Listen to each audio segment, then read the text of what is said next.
Okay, so let's go back to Ed O'Keefe for more on the headlines coming out of the White House, including the departure of Elon Musk. Ed, this was planned from the very start. We know that, but will this have a lasting impact on the Department of Government Efficiency?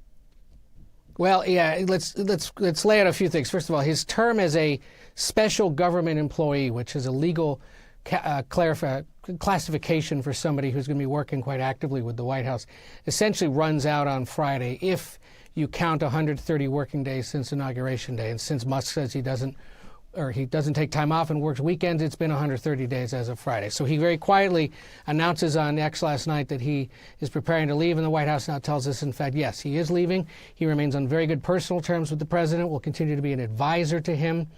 But what that means is we should anticipate still hearing from, or maybe even seeing, Musk at the White House every so often, meeting with the president, possibly weighing in on matters related to federal spending, to defense spending and other things that he's been involved in. As for the Department of Government Efficiency, it's expected to be essentially handled by the Office of what's called the Office of Management and Budget, the guys that deal with management and budget issues across the entire federal government, who would be ultimately responsible for implementing a lot of these changes anyway.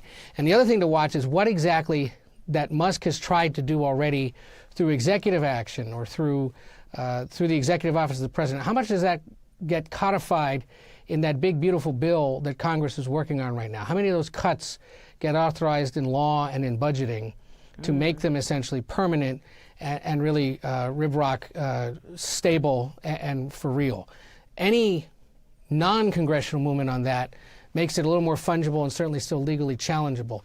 But if they do put it into law, those cuts and the changes that they're trying to make at some of these agencies, that's the permanent sort of legacy burnishing work that will have been done by Musk, who concedes to CBS Sunday Morning in an interview set there on Sunday that this has been a difficult process, as everyone warned him it would be.